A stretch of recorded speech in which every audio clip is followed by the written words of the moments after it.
नमस्कार, exam happy by Jharkhand channel में आपका स्वागत है। तो दोस्तों जुड़ चुका हूं मैं यहाँ पर जेटेट परीक्षा की तैयारी को लेकर के। उसमें महत्वपूर्ण अध्याय आपका एक पाठ है सीडीपी, ठीक है, बाल विकास एवं शिक्षा शास्त्र। तो यहाँ पर आपको 30 प्रश्न रहेंगे, चाहे आप 1 से 5 का शिक्षक पात्रता परीक्षा दे रहे हैं, चाहे आप 6 से 8 का शिक्षक पात्रता परीक्षा दे रहे हैं। तो सीडीपी में आप 30 में यदि 20 से में 25 अंक लाना चाहते हैं तो आपके लिए मूल मंत्र है कि आप देखिए यहाँ पर जो है बाजारों किताब नहीं खरीदेंगे, पहला चीज़। दूसरा चीज़, आप जो है यहाँ पर विभिन्न राज्यों का प्रैक्टिस सेट बना लीजिएगा, ठीक है? विभिन्न राज्यों में जो शिक्षक पात्रता परीक्षा में बाल विकास से प्रश्न पूछे गए हैं, उसको आप यहाँ पर महत्वपूर्ण प्रश्नों को कवर अप कर लीजिएगा, ठीक है? यदि आपको मिल जाता तो अच्छा बात है, नहीं मिल पा रहा है तो हम यहाँ पर आपको सारे राज्यों के शिक्षक पात्रता परीक्षा के प्रश्नों का समावेश कर रहे हैं और आपको इसमें डेली तैयारी करवा रहे हैं, ठीक है?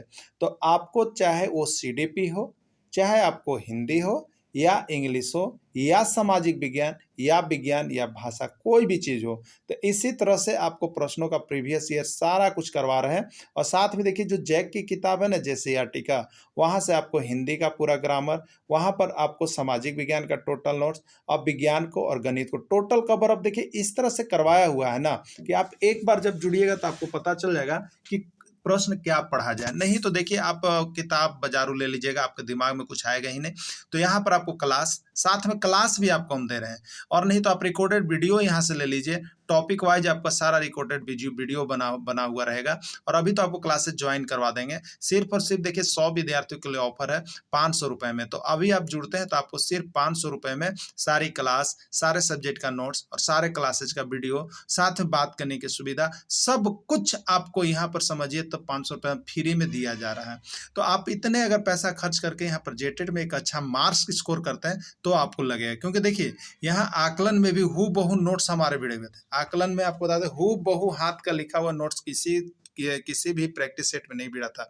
तो आप सभी अभी के अभी जुड़ जाइए। देखिए हम आपके लिए यहाँ पर सीडीपी का प्रैक्टिस सेट 7 लेकर के आए हुए, ठीक है? सीडीपी का प्रैक्टिस सेट 7 लेकर के आए हुए। अगर इसके पहले आपने प्रैक्टिस सेट 1 2 लेकर के 6 तक नहीं देखा है तो आप सभी अवश्य देख लीजिएगा। सीडीपी का यह ऐसा प्रैक्टिस सेट है जो आपके एग्जाम की दृष्टि से बहुत ही महत्वपूर्ण होगा और बहुत ही महत्वपूर्ण प्रश्नों का संग्रह होगा। तो आप सभी इसको अवश्य देख लीजिएगा। और अभी तक जो शिक्षक यहाँ पर जेटेट की तैयारी के लिए नहीं जुड़ पाए हैं वो अवश्य जुड़ जाइएगा, क्योंकि आपका जेटेट का एग्जाम बहुत जल्द होने वाला है। अब आपको बताते चले यहाँ पर कि जो शिक्षक आकलन परीक्षा का फॉर्म भर रहे हैं, जो शिक्षक आकलन परीक्षा का फॉर्म भर रहे हैं, द्वितीय आकलन परीक्षा का, अगर वो द्वितीय आकलन परीक्षा इसमें से कोई शिक्षक जो हमारे साथ जुड़े हुए हैं देना चाहते हैं, ठीक है, देना चाहते हैं तो वो दे सकते हैं, क्योंकि उसका भी सिलेबस यही सेम है, उसका भी सिलेबस सेम ही है।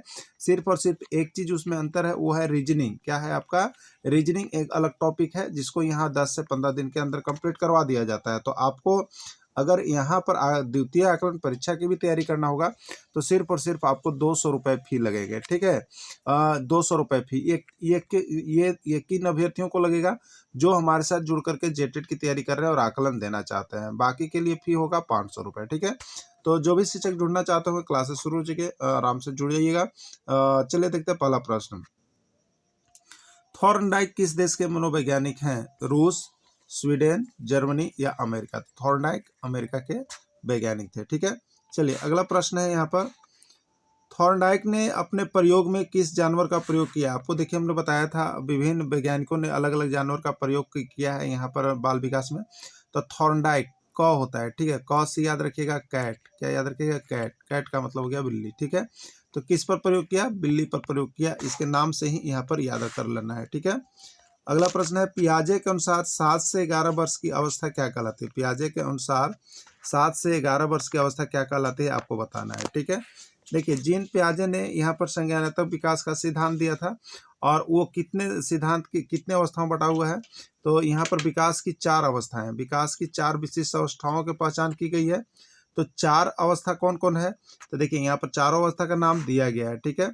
पूर्व संक्रियात्मक अवस्था, मूर्त संक्रियात्मक अवस्था, संवेदी पेशीय अवस्था। लेकिन यहाँ पर सभी का डेट निर्धारित किया गया है, तिथि निर्धारित किया गया है, ठीक है? तो पूर्व संक्रियात्मक अवस्था इसमें है और संवेदी गामक। देखिए पहला जो होता है संवेदी गामक अवस्था होता है, ये 0 से 2 वर्ष का होता है। फिर पूर्व संक्रियात्मक अवस्था होता है 2 से 7 वर्ष का होता है। फिर मूर्त संक्रियात्मक अवस्था होता है 7 से 11 वर्ष का होता है। और औपचारिक संक्रियात्मक अवस्था होता है जो 11 से ऊपर होता है। ठीक है, चलिए अब देखिए संवेदीगामक क्या है, संवेदीगामक अवस्था, ये 0 से 2 वर्ष का होता है। देखिए इसमें हमने आपके लिए जो भी नोट्स बनाते हैं तो आप प्रैक्टिस सेट कर रहे हो या आप यहाँ पर डीपली इसका पीडीएफ लिए हो, सब में इस तरह का मेंशन हम कर देते हैं जिससे कि आपको ये नहीं लगे कि किस अवस्था में क्या है। चारों अवस्था का देखिए डेट जो है आप जरूर याद कर लीजिएगा, क्योंकि यहाँ से एक प्रश्न आपके एग्जाम में निकल के आ रहा है, इसीलिए तो हमने बोला है।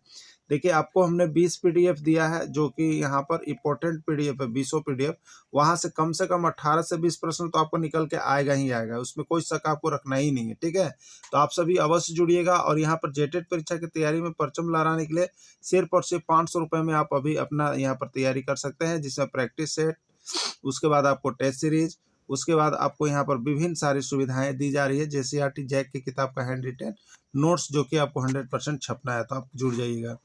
तो संवेदीगामक अवस्था 0 से 2 वर्ष, पूर्व संक्रियात्मक अवस्था 2 से 7 वर्ष, मूर्त संक्रियात्मक अवस्था 7 से 11 वर्ष और अमूर्त संक्रियात्मक अवस्था जो होता है 11 वर्ष से ऊपर होता है। ठीक है, चलिए देखिएगा औपचारिक या अमूर्त संक्रियात्मक अवस्था का उम्र है, औपचारिक या अमूर्त संक्रियात्मक अवस्था का उम्र है जन्म से 24 माह यानी 0 से 2 वर्ष, 2 से 7 वर्ष, 7 से 11 वर्ष, 11 वर्ष के बाद। ठीक है, तो औपचारिक या अमूर्त संक्रियात्मक अवस्था जो होता है वो आपको यहाँ पर बताया गया था। देखिए अभी पहला तो था संवेदीपेशीय अवस्था जो कि 0 से 2 वर्ष, फिर था पूर्व संक्रियात्मक अवस्था जो था 2 से 7 वर्ष, फिर था मूर्त संक्रियात्मक अवस्था 7 से 11 वर्ष। ठीक है, इसमें 7 से 11 वर्ष। और अमूर्त यहाँ पूछा क्या है, औपचारिक या अमूर्त, अमूर्त था 11 से ऊपर। ठीक है, तो यहाँ पर अमूर्त पूछा था तो राइट आंसर इसका डी हो जाएगा।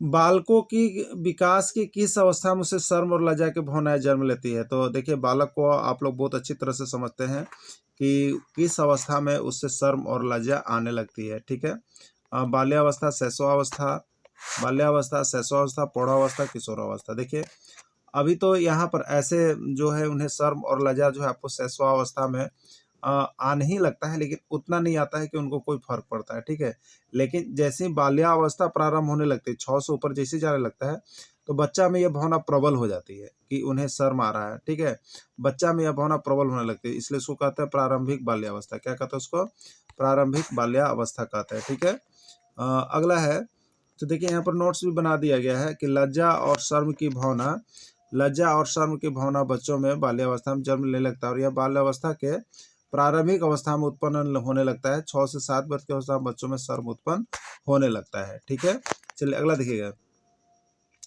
बच्चों की ऐसी क्षमता जिससे वह कुछ ऐसी नई चीजों की रचना करता है क्या कहलाता है। देखिए हर बच्चों के पास कुछ न कुछ अलग अलग प्रतिभा होती है और वह अपनी प्रतिभा के बल पर कुछ नए नए चीज़ों का सृजन करते हैं। तो कुछ नए नए चीज़ों की रचना करते हैं, उसको क्या कहते हैं, व्यवहारिकता कहते हैं, अभ्यास का परिणाम कहते हैं, सृजनात्मकता कहते हैं या कोई नहीं। ठीक है, तो राइट आंसर देखिए होगा सृजनात्मकता। सृजनात्मकता ऐसा चीज़ है जिसमें बच्चे कुछ नए नए चीज़ों को करके दिखाते हैं, करके गुजरने का प्रयास करते थे, सृजनात्मकता ही है। ठीक है, चलिए अगला देखिएगा। मानव विकास के संबंध में कौन सा कथन गलत है। यहाँ पर कौन सा कथन गलत है याद रखिएगा, गलत वाला और नहीं वाला ध्यान दीजिएगा, नहीं तो दिमाग में जाएगा मानव के विकास के संबंध में कौन सा कथन सही है। अब यहाँ से आपका नंबर कट जाता है, तो आप ध्यान दीजिएगा। विकास पूर्वानुमेय होता है, विकास सामान्य से विशिष्ट कर होता है, विकास रेखीय होता है, विकास निरंतर होने वाली प्रक्रिया है। ठीक है, तो यहाँ पर देखिए गलत कौन है पूछा था, तो विकास पूर्वानुमेय होता है, विकास सामान्य से विशिष्ट होता है, विकास निरंतर होता है। तो यहाँ पर जो गलत है वो रेखीय, विकास रेखीय नहीं होता है, एक ही दिशा में नहीं होता है। ठीक है, शैशवावस्था की विशेषता नहीं है। देखिए नहीं वाला को मार्क कीजिएगा, नहीं पूछ रहा कौन विशेषता नहीं है। ठीक है, पहला शारीरिक विकास की तीव्रता, दूसरों पर निर्भरता, नैतिकता का होना, मानसिक विकास में तीव्रता। ठीक है, चलिए एक करके इसका पॉइंट को देखते हैं। शैशवावस्था की विशेषता नहीं है शारीरिक विकास की तीव्रता। शैशवावस्था में तो शारीरिक विकास तीव्र से बढ़ता है, इसलिए ये तो नहीं है, ये है, यानी शैशवावस्था की विशेषता है। आपसे पूछा कौन नहीं है, शैशवावस्था विशेषता। दूसरों पर निर्भरता, ये भी शैशवावस्था की ही विशेषता है। शैशवावस्था में बच्चा ऑलरेडी दूसरों पर निर्भर होता है, कोई उठाएगा तो उठेगा, नहीं उठाएगा तो नहीं उठेगा, कोई खिलाएगा तो खाएगा, नहीं खिलाएगा तो नहीं खाएगा। ठीक है, अब नैतिकता का होना, ये तो गलत है, ये नहीं है। शैशवावस्था में बच्चा में कोई नैतिकता नहीं होता, वो जानता ही नहीं, वो अबोध होता है, ठीक है। तो ये गलत है, यानी ये कौन नहीं है, तो यही आंसर होगा, यही नहीं है। शैशवावस्था विशेषता यह नहीं है। मानसिक विकास में तीव्रता यह है, ठीक है। चलिए देखिए अगला, इनमें से कौन मानव विकास का सिद्धांत नहीं है? इनमें से कौन मानव विकास का सिद्धांत नहीं है? निरंतरता, अनुक्रमिकता, सामान्य से विशिष्ट, प्रतिवर्ती, ठीक है। मानव विकास का सिद्धांत नहीं है, याद रखिएगा। तो मानव विकास तो निरंतर होने वाली है। अनुक्रम, ये एक लगातार क्रम से होता है। सामान्य से विशिष्ट, ये भी होता है। एक बच्चा प्रतिवर्ती क्रिया मैंने आगे पीछे होना, ये नहीं होता है। तो कौन सिद्धांत नहीं है? तो डी नंबर नहीं है, यही इसका राइट आंसर हो गया, ठीक है।